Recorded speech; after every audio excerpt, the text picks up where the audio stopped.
السلام علیکم دوستو میں اپنا فرض ادا کر رہا ہوں، آپ بھی اپنا فرض ادا کریں۔ اگر آپ مسلمان ہو تو اس پوسٹ کو آگے شیئر کریں دوستوں کو، تاکہ ہمارے محلے کی مسجد جلد سے جلد تعمیر ہو سکے۔ اللہ تعالیٰ آپ کو اور آپ کے گھر والوں کو خوش رکھے، آمین۔ اللہ تعالیٰ فرماتا ہے مثل الذین ينفقون اموالهم فی سبیل اللہ کمثل حبۃ انبتت سبع سنابل فی کل سنبلۃ مئۃ حبہ۔ فرمایا خرچ کرنے والوں کی مثال اسی طرح ہے جس طرح ایک دانہ جب وہ زمین میں ڈالا جاتا ہے، دانہ ایک ہوتا ہے، کمثل حبۃ انبتت سبع سنابل، اس ایک دانے کی وجہ سے زمین سے 7 بالیاں نکلتی ہیں، سٹے، انبتت سبع سنابل، اور ہر ایک سٹے کے اندر 100 دانہ ہوتا ہے، فی کل سنبلۃ مئۃ حبہ، 100 دانہ ایک سٹے کے اندر، کتنے ہو گئے؟ 700۔ ایک دانہ ڈالا تھا اور نکلے 700۔ تو فرمایا خرچ کرنے والوں کی مثال ایسے ہی ہے، وہ ایک خرچ کرتے ہیں، اللہ 700 تک انہیں واپس کر دیتا ہے۔ واللہ یضاعف لمن یشاء، اور فرمایا یہ لمٹ نہیں ہے کہ 700 تک، اللہ چاہے تو اس سے بھی زیادہ عطا فرما دیتا ہے۔ اس بات پہ یقین کر لینا ہے کہ اللہ تعالیٰ نے یہ جو وعدہ فرمایا ہے وہ سچ ہے، نکالو، اللہ تبارک و تعالیٰ اسی وقت ریٹرن فرماتا ہے۔ یا ایہا الذین آمنوا هل ادلکم علی تجارۃ تنجیکم من عذاب علیم۔ قرآن کہتا ہے اے ایمان والو، کیا میں تمہیں بتاؤں نا ایک ایسی تجارت جس تجارت کے بعد تم اللہ کے عذاب سے بھی بچ جاؤ گے۔ یہ اللہ کے ساتھ تجارت ہے، کوئی بندہ اپنے مال کو اللہ کے حضور پیش کرے۔ ایک شخص تھا، بخاری شریف میں یہ واقعہ تفصیل کے ساتھ موجود ہے، اختصار کے ساتھ عرض کرتا ہوں۔ ایک شخص تھا، وہ جنگل میں تھا، اس نے بادل سے آواز سنی کہ فلاں شخص کی کھیتی کو سیراب کرو، فلاں شخص کے باغ کو سیراب کرو، نام لیا گیا کسی انسان کا، اور اس کے بعد بادل برس گئے ایک پہاڑ پر، نیچے زمین تھی، پتھریلی زمین، سخت زمین جہاں پر کوئی کھیت نہیں۔ بڑا حیران ہوا کہ نام لیا گیا کسی شخص کا اور بارش برس گئی پتھروں پہ۔ اب پتھروں کے درمیان سے ایک رستہ نکلتا تھا، پانی چل پڑا۔ اب پانی چلا تو یہ بھی پانی کے ساتھ ساتھ چل پڑا کہ پانی جاتا کدھر ہے۔ پانی آبادی کی طرف چلا، حتیٰ کہ ایک شخص جو اپنے کھیت میں کھدال لیے کھڑا تھا، اس کے کھیت میں پانی پہنچا۔ اس نے پانی کو خوش آمدید گویا کہا، اور پانی اس نے لگا دیا جیسے کیارے وغیرہ بناتے ہیں، اس نے شروع کر دیا اپنا کام۔ جب وہ اپنے کام سے فارغ ہوا تو اس نے اس شخص سے پوچھا کہ بتاؤ نام کیا ہے۔ پہلے اس نے کنفرم کیا کہ نام بتاؤ۔ اس نے نام بتایا تو وہی نام تھا جو بادل سے سنا تھا۔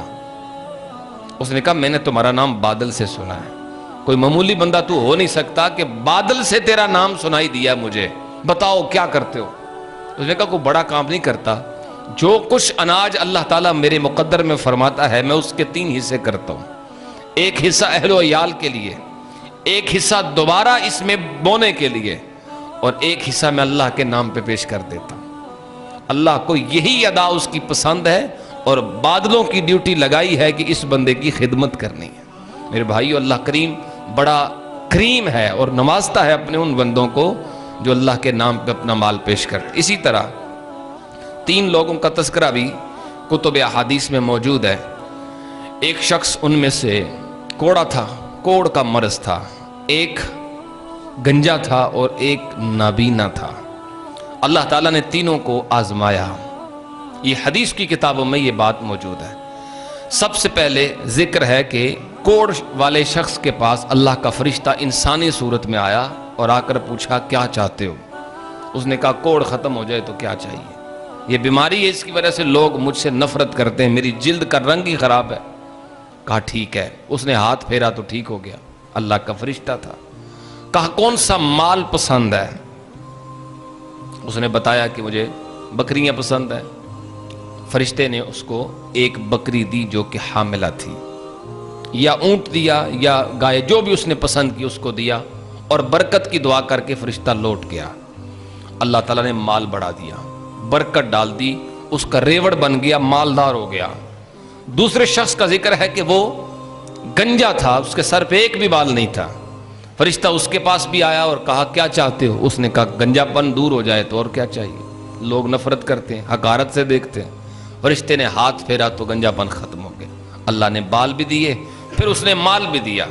کیا چاہیے؟ فلاں مال چاہیے. فرشتے نے دیا اور دعائے برکت فرمائی، چلا گیا. اسے بھی اللہ نے امیر کر دیا. نبینے کے پاس آیا، کیا چاہیے؟ اس نے کہا آنکھ مل جائے تو کیا چاہیے.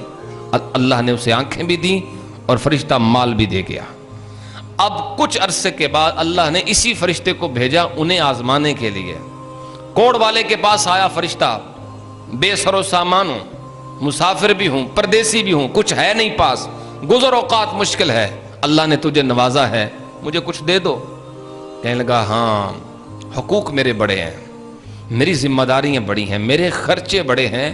مال تو ہے پر میرے خرچے بھی بڑے ہیں، تو پھر کبھی آنا، میں نہیں تجھے دے سکتا. تو فرشتے نے اسے یاد کروایا، تو وہی نہیں جو کوڑا بھی تھا، تو وہی نہیں جو غریب بھی تھا اور مسکین بھی تھا، تیرے پاس تو تھا ہی کچھ نہیں، تو اس وقت کا ہی خیال کر لے. وہ مکر گیا، کہتا نہیں میں تو ایسے ہی تھا، مجھے تو بیماری بالکل ہی نہیں تھی، اور یہ مال یہ تو ہمیشہ سے میرے پاس تھا، میں تو کبھی غریب تھا ہی نہیں. اچھا، فرشتے نے جاتے ہوئے کہہ دیا اچھا اللہ تجھے جیسا تھا ویسا کر دے. ویسا ہی ہو گیا. آ گیا فرشتہ گنجے کے پاس، کچھ دے دو اللہ کے لیے، غریب ہوں، مسکین ہوں، ضرورت مند ہوں. اس نے کہا ضرورت مند تو ہے لیکن میرے خرچے بڑے ہیں، پوری نہیں پڑتی.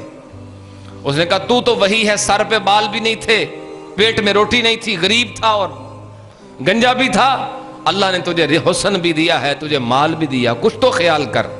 اس نے کہا میں تو ایسے ہی تھا، میرے سر پہ حسین بال بچپن سے ہی ہیں، اور یہ مال تو میرے آباء و اجداد کی وراثت ہے جو مجھے ملی ہے، میں تو کبھی غریب تھا ہی نہیں. اچھا اللہ جیسا تو پہلے تھا ویسا ہی کر دے. پھر لوٹ گیا فرشتہ.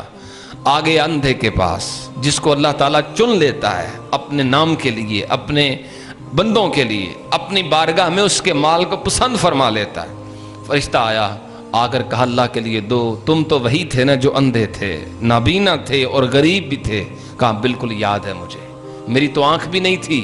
وہی اللہ رب العزت نے کوئی بندہ بھیجا، اس نے دعا فرمائی، میری آنکھ بھی آ گئی، اللہ نے مجھے بال بھی دیا، مجھے کوئی حاجت نہیں سب کی، جتنا تیرا دل کرتا ہے لے جا. اس نے دعا کی اللہ تجھے اور برکتیں عطا فرمائے.